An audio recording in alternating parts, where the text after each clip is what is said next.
3,6 km. Ça fait 3,6 km que je suis parti du village du Monastier sur Gazeille qui se trouve derrière moi là-bas. C'est d'ici que Stevenson était parti pour son aventure, donc j'ai décidé de faire la même chose, de partir du même endroit. Alors c'est le départ de mon aventure, c'est l'inconnu, je ne sais pas où je dors ce soir, je ne sais pas combien d'étapes je vais faire, je ne sais pas combien de temps, combien de kilomètres je vais marcher chaque jour. Je vais marcher à l'envie en fait, je vais marcher au ressenti, je suis là pour me faire plaisir. Donc bah voilà, c'est parti, c'est le début de cette aventure du Stevenson. Ça fait quelques mois que j'ai pas marché longtemps en fait, plusieurs jours. Donc je suis vraiment très content de reprendre. Et puis voilà, hâte de découvrir tout ce qui m'attend.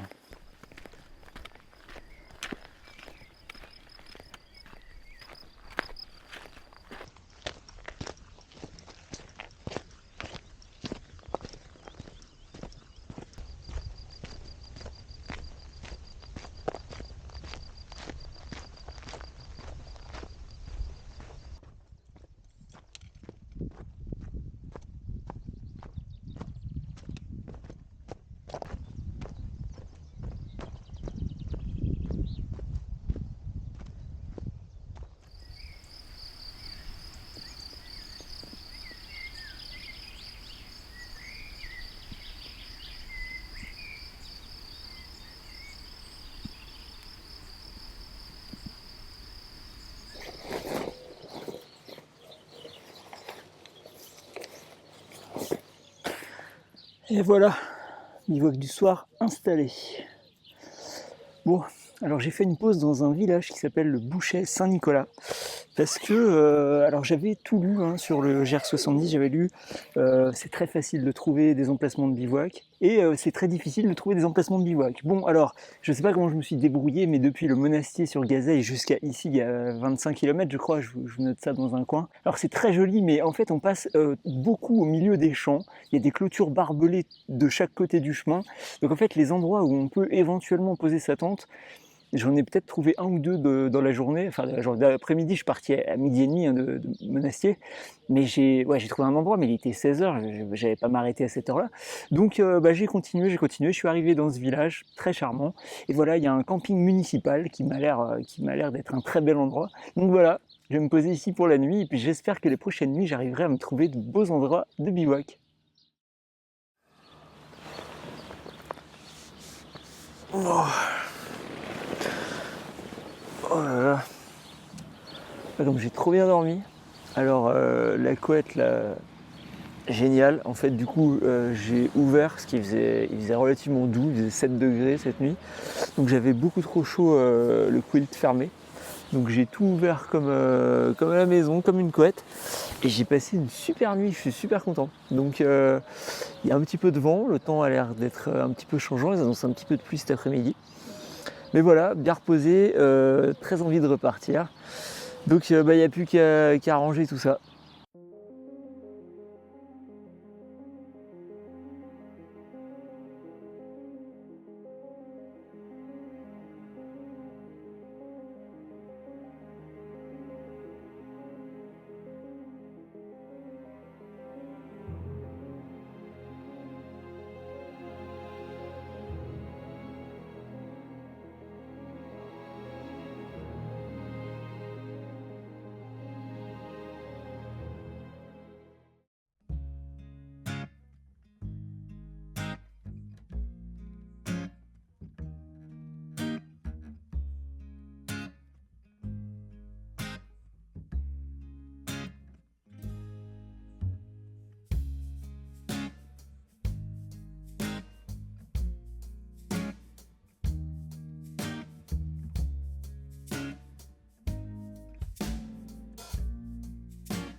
j'ai trouvé un endroit pour bivouaquer, c'est la deuxième nuit. J'arrivais par le chemin qui est juste derrière là-bas. Et puis en passant ici, j'ai vu cette place là, je me suis dit, ah bah voilà, ça c'est l'endroit parfait pour que je passe la nuit. Alors c'est un peu proche de la civilisation, enfin quand on dit civilisation, je crois qu'il y a quatre maisons dans le hameau juste derrière, et il y a une petite route ici qui n'a pas l'air très très fréquentée, qui passe juste derrière. Les points de bivouac dans le coin sont quand même, voilà, pour l'instant assez proches de la civilisation, mais je suis content en tout cas d'avoir trouvé cet endroit. Il pleut un petit peu, la journée est un petit peu bizarre. Tout est installé, plus qu'à passer une bonne nuit avant, je vais manger. Je me suis arrêté à un supermarché à l'entrée de Langogne. J'ai fait le plein, il y avait une petite aire où on peut faire de l'exercice physique là au bord de l'eau, donc je me suis acheté plein de choses que j'ai mangées sur place, et puis j'en ai emporté un petit peu ici que je vais finir. Voilà, des choses un petit peu caloriques, des chips, des trucs comme ça. Donc repas, nuit ici, et puis demain c'est reparti. Donc là je suis à quelques kilomètres après Langogne, et puis demain direction le sud quoi. On verra bien jusqu'où je m'arrête, ce que je trouve comme point de bivouac. Bref, allez, à demain.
Ouais. Je profite d'une petite pause avec un petit rayon de soleil pour faire sécher la tente parce que je l'ai transportée sur mon sac ce matin. Je l'essorais de temps en temps lors d'une petite pause, ça coulait beaucoup parce que j'ai pas eu le temps de la faire sécher. Donc là c'est parfait, elle sèche dans un champ. Ça va être tout bon, pouvoir remballer et pouvoir repartir dans cette direction.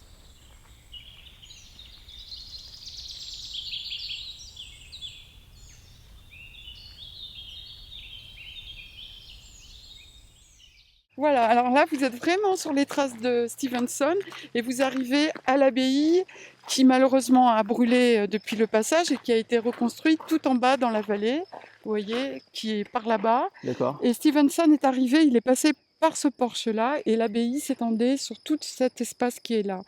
Elle a brûlé donc et elle a été reconstruite beaucoup plus bas grâce à un don fait par une famille.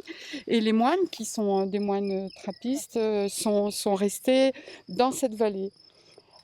Le 15 août, souvent, avant, ils faisaient la messe en plein air. Maintenant, ils la font surtout à l'abbaye, qui est très, très, très jolie. Ah C'est bah, j'ai hâte de la découvrir, Ah c'est ouais, la ouais, vous prochaine verrez. étape là. Et en plus de ça, c'est un lieu, comme je vous ai dit quand on descendait là vers l'abbaye, c'est un lieu qui respire la tranquillité, la sérénité. Et quand on se tait, on entend que les Chouette. grillons, le coucou, on n'entend personne, les oiseaux. C'est extraordinaire. Moi, c'est Bah, un lieu super. que j'aime beaucoup et qu'on fait assez régulièrement parce que c'est vraiment très très bien. Eh ben merci Catherine Catherine et Anne. et Anne. Merci à vous de m'avoir guidé sur ce chemin. Ah, mais de rien, ça a été un plaisir Et ben c'est de plaisir discuter avec partagé. vous parce qu'on a appris plein de choses aussi, hein. Et ben donc maintenant prochaine étape l'abbaye actuelle. Voilà, Voilà, exactement. c'est parti. Faut que je vous raconte une anecdote. Donc dans l'après-midi, je suis arrivé à un endroit, en fait, je suivais une trace GPX parce que vous savez, comme je prépare très bien mes itinéraires, c'est une blague, hein. Donc du coup, en fait, je suis les panneaux et puis j'ai une trace que j'ai prise au hasard sur Internet. Donc ne faites pas la même chose, vérifiez avant. Et en fait, cette trace ne passait pas par Notre-Dame-des-Neiges. Et donc, je suis arrivé à un croisement en bas, là, dans la vallée. et je m'apercevais que j'allais pas du bon côté. Et là, il y a une voiture qui arrive avec deux personnes qui partaient, deux dames, deux sœurs, qui partaient faire une randonnée. Alors je leur ai demandé où se situait Notre-Dame-des-Neiges, donc elles m'ont dit bah non, faut monter, c'est derrière, parce que là c'est le GR7. Enfin bref, je vous fais courte. Du coup, elles me disent bah marchez avec nous si vous voulez, donc très sympa, on a marché, on a discuté. Elles m'ont emmené, c'est les images que vous voyez, que vous avez vues juste avant, elles m'ont emmené à l'emplacement de l'ancienne abbaye. Donc j'ai eu un cours d'histoire, donc c'était vraiment génial. Et puis elles m'ont dit bah tu vas voir à l'abbaye, peut-être que tu pourras mettre ta tente. Donc je suis venu voir. Alors on ne peut pas mettre de tente, on ne peut pas bivouaquer. En revanche, il y a un accueil et donc je vais dormir dans l'hébergement de l'abbaye de Notre-Dame-des-Neiges. Alors c'est exactement, enfin ça c'est la nouvelle, mais c'était à cette abbaye que Stevenson s'était arrêté quelques jours. J'avais vu ça dans le livre et je m'étais dit j'ai envie de passer à cet endroit-là, donc je suis très très content d'être ici. Et puis voilà, c'était inattendu et finalement je me retrouve dans une petite chambre de l'hébergement de l'abbaye pour la nuit. Voilà, allez, on continue les aventures demain.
Théoriquement, l'endroit, malgré les apparences, est assez plat pour dormir, on verra.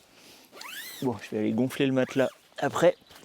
Alors, je suis parti ce matin de l'abbaye Notre-Dame-des-Neiges, où j'ai passé une excellente soirée.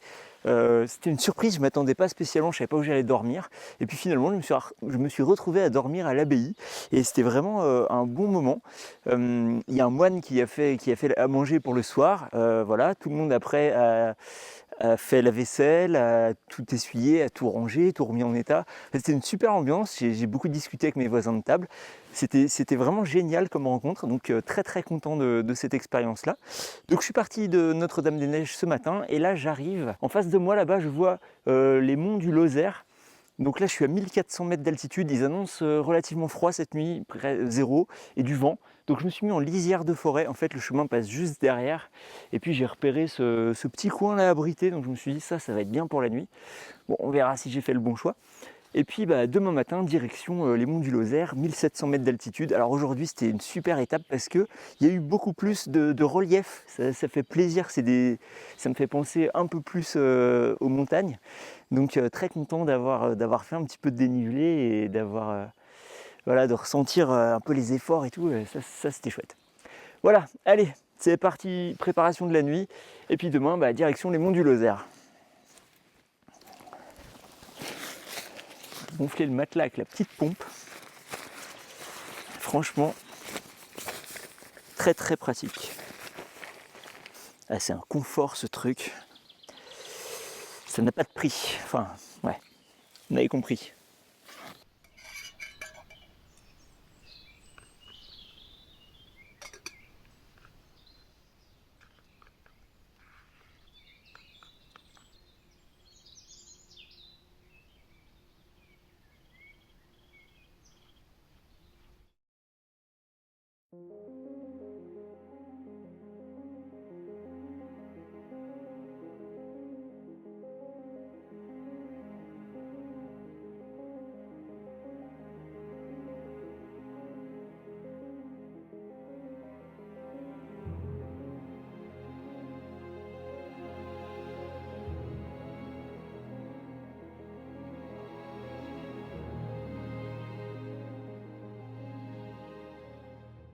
J'ai passé une super belle nuit dans cette forêt. Ensuite, ça a été direction Mont du Lozère, 1699 mètres d'altitude.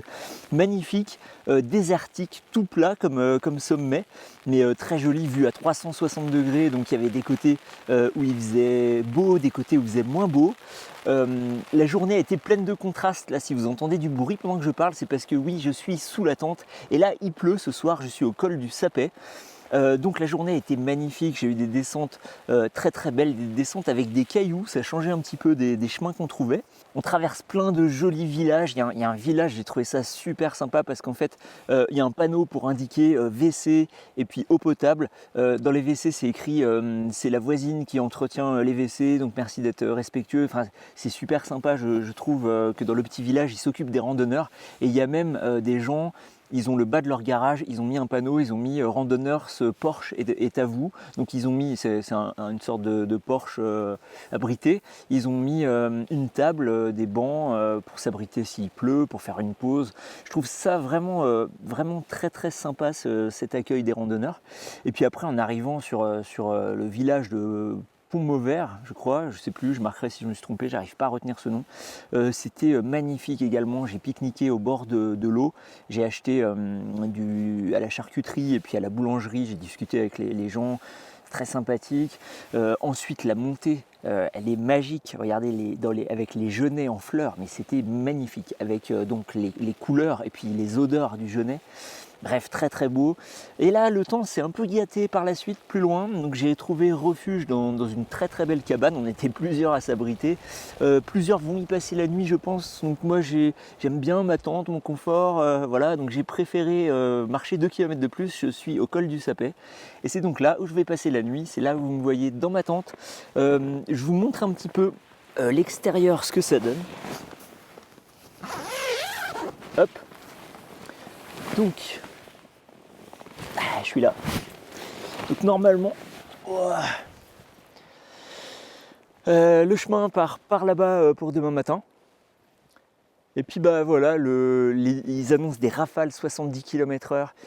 Ça devrait se calmer normalement, ça devrait se calmer dans la nuit. Voilà, j'ai bien attaché la tente. On verra ce que ça donne. Allez, bonne nuit.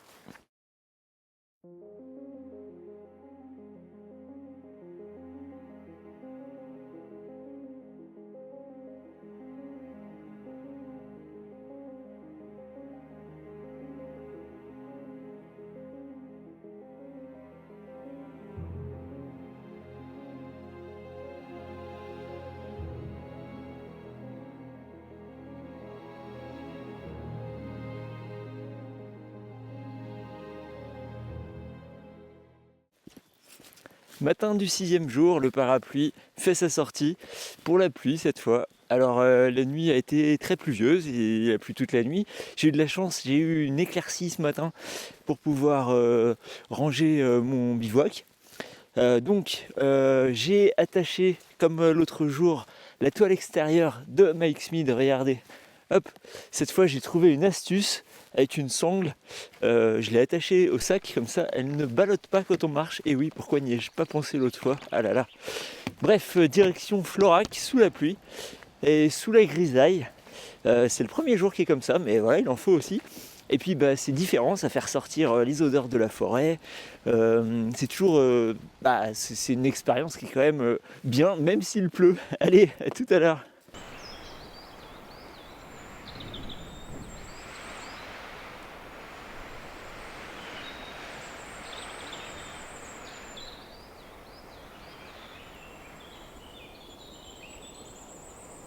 Sympa ce petit relais, c'était une ancienne gare en fait. Donc je me suis posé ici, vous voyez la X-Mid, non pas ici, il y a une Zipax Duplex, mais non, ce n'est pas la mienne. Donc je suis, j'allais dire garé, je suis installé ici pour la nuit. Alors la journée a commencé sous la pluie, mais après le soleil est arrivé et c'était une très belle journée avec des paysages magnifiques, des endroits où on passe qui sont vraiment très très beaux. Bref, je suis content d'être ici ce soir. J'ai un petit peu mal au genou parce que hier dans une descente, j'ai eu un appui un petit peu hésitant, je me suis rattrapé en équilibre avec les bâtons et j'ai le genou qui est un petit peu, j'ai une sensation bizarre que je ne saurais décrire. Aujourd'hui j'ai eu un petit peu mal quand même, donc j'espère que demain je vais pouvoir terminer. Il me reste 35 km d'ici pour arriver jusqu'à Saint-Jean-du-Gard, donc on verra si la nuit est réparatrice. Bref, réponse dans quelques heures.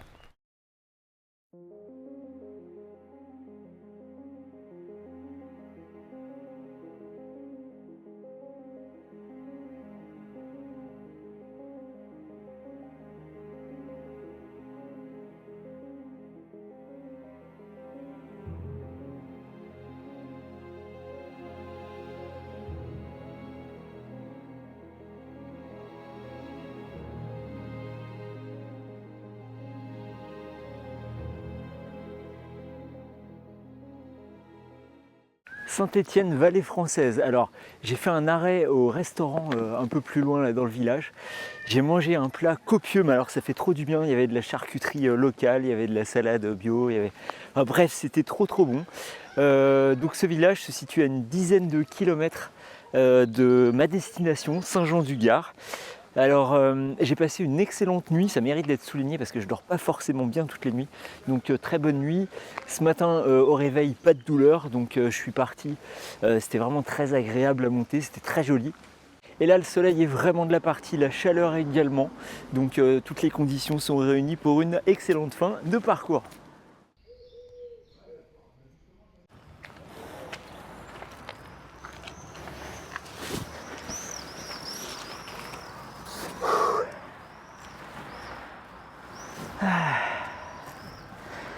Saint-Jean-du-Gard, le monument de la fin.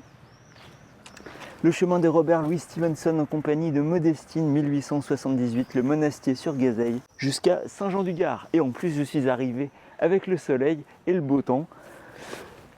Que demander de plus ?